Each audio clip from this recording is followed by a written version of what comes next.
Yeah.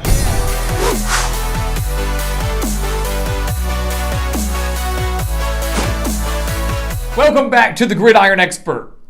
We are wrapping up our FBI predictions analysis with the Pac-12, the last Power 5 conference that we will be taking a look at. And guys, the Pac-12 went through a major change just a few weeks ago when they announced that they would be scrapping divisions and that their conference championship game will be played among the two teams with the highest winning percentage. So, the schedule stayed the same going into 2022, but the entire layout of the Pac-12 changed drastically. You're no longer going to have maybe a 10-win team out of the North taking on a 7-win team out of the South, or wherever that goes down. The Pac-12 did that to increase their chance to make the college football playoff. And in doing so, guys, it completely changes the landscape of how the standings will be laid out. So that's what we're taking a look at today, the standings and, of course, the Football Power Index predictions for the entire conference. Again, not our predictions. Our official Pac-12 predictions for every single team will be coming out here in just a few weeks. You do not want to miss out on that. But we go ahead and take a look, guys, and based on their new metrics and based on how they're going to lay things out, their Pac-12 championship game, according to the FPI, would be Utah versus UCLA. The two teams with the highest winning percentage, the two teams with the best records among all the other teams in the conference. So not USC, not Oregon, but Utah and UCLA. I think it's a surprise for many. The Utes, not a major surprise, right? They won the Pac-12 last year, nearly won the Rose Bowl, and they're a team that many think could go back and win the Pac-12 this year, maybe even make the college football playoff. That's how good Kyle Whittingham's squad is. UCLA showed major improvement last year under Chip Kelly, but to go 9-3, their best year yet under Chip Kelly, and get over the hump above the likes of Oregon and USC, that would be huge for this Bruins team. Again, they have a lot of veteran leadership, got a veteran quarterback in Dorian Thompson-Robinson, but can UCLA really propel themselves to that next step, to that next level? Below them are Oregon and USC. And I think for a lot of people, that is maybe the favorite pick for the Pac-12 championship game, to be the Ducks and the Trojans. Both teams dealing with a new head coach. Oregon bringing in Dan Lanning from Georgia. Also having a bit of a quarterback battle right now between the Auburn transfer Bo Nix and Ty Thompson, who is there. But the Ducks, if you want to talk in terms of division, still arguably the best team in the Pac-12 North. USC, of course, bringing in Lincoln Riley, along with Caleb Williams, along with Jordan Addison, the Biletnikoff winner last year at Pittsburgh, among all the other transfers and recruits that he's brought in over at USC. And I think 8-4 for USC would be a major disappointment considering all the hype surrounding this program and all the talent that Lincoln Riley has brought in. People are thinking that USC could win the Pac-12 in Lincoln Riley's first year. They're thinking they could be playoff contenders in their first year because of all the talent that USC has. 8-4, well, we've seen that before. We've seen that under Clay Helton. We've seen that under, back in the long time ago, Steve Sarkisian. We saw all that. We didn't see anything too special from them. So Lincoln Riley would be doing more or less the same if the Trojans did go 8-4 in his first year. That would be a major disappointment for the Trojans. But that's what the FPI has them sitting at right now. So again, be a major shock. A probably disappointing season for both Oregon and USC, both teams that have major expectations heading in to 2022. Below them, Arizona State also coming in at 8-4. Arizona State's quite the anomaly, guys. Jaden Daniels transferred out to LSU. Emory Jones from Florida transfers in at quarterback. Will Herm Edwards still be coaching the Sun Devils come August, come September? That's the million-dollar question, as the Sun Devils are facing a lot of NCAA sanctions right now and are under investigation. So the course of the Sun Devils season could change drastically, and our prediction for them and the FPI predictions for them could change drastically depending on what kind of verdict is given, if one is given, before the season starts. And then below them, guys, the top half of the Pac-12, again, the first six, Washington in at 7-5, had a horrible year last year.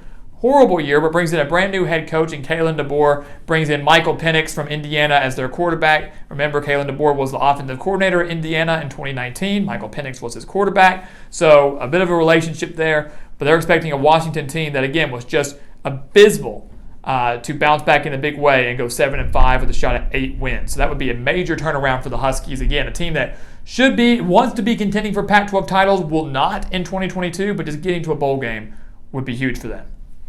Over on the bottom half here, the last team they have going bowling is Oregon State, and the Beavers under Jonathan Smith finally broke through and got to a bowl game last year. So going to back-to-back bowl games would be huge for Oregon State. It would be huge for that program. Again, this is not a team that, from a talent perspective, I think has what it takes to make the Pac-12 championship, to maybe even be in the top half of Pac-12 teams. I think maybe 7 wins is about their cap. So 6-6 is not, too outlandish from the FPI. I think it's about right for the Beavers. Anywhere from about 5-7, I think, would be the expectation for Oregon State this year. And again, getting to that bowl game would be huge for this program. Right below them, guys, we have 5 teams in the Pac-12 that would not be going bowling according to the Football Power Index. Stanford at 5-7. A lot of people are high on their quarterback in Tanner McKee. A lot of people love David Shaw, including myself. Think he's a very underrated coach. But Stanford is slowly falling off. And the David Shaw era could be slowly coming to an end if he fails to get Stanford to a bowl game after the Cardinal went just 3-9 in 2021. California, same thing, bringing in a transfer quarterback in Jack Plummer. Justin Wilcox needs a big year from the Golden Bears. And by a big year, we just mean get to a bowl game. California just needs to get to a bowl game. Win 6 or 7 games and you're looking okay. 5-7, California is still going to be in that bottom half of the Pac-12, and a coaching change could be imminent slowly but surely for California. Washington State. This to me, if you in this half over here, I know the Oregon, USC, UCLA, all that was kind of a shock over here.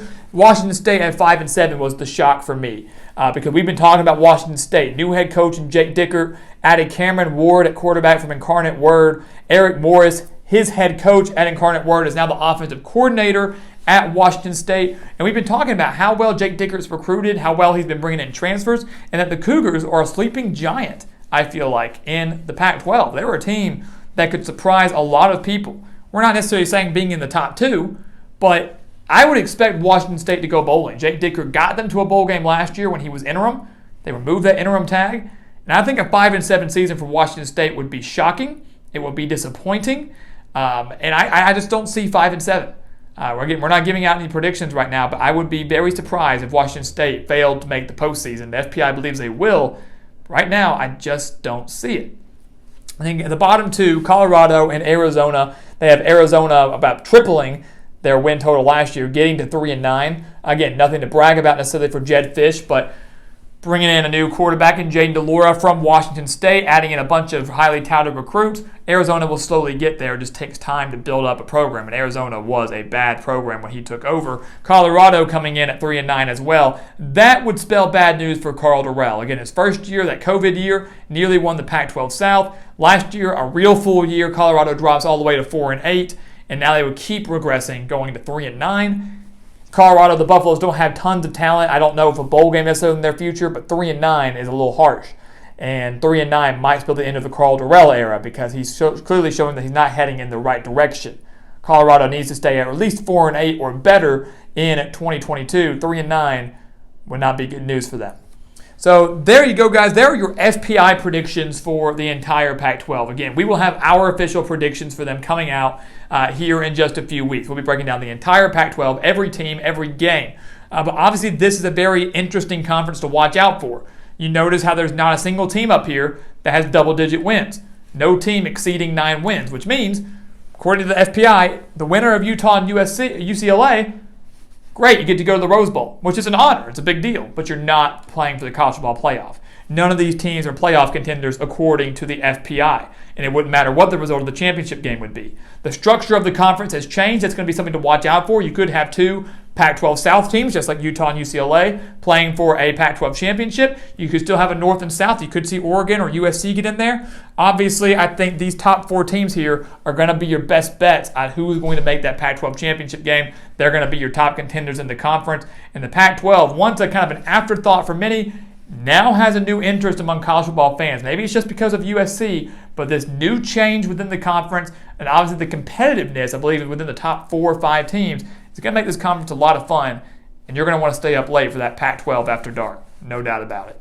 So guys, as always, thank you so much for watching us here at the Gridiron Expert on YouTube. Make sure to continue to like, comment, subscribe, share our videos. Check out everything down in the description below. We want you to become a part of our GE Nation, guys. We want you to become a part of what we're building here at the channel, and we continue to build because of you. So make sure to subscribe, become a part of our team. And once again, guys, as always, thank you so much for watching, and we'll see you next time right here on the Gridiron Expert.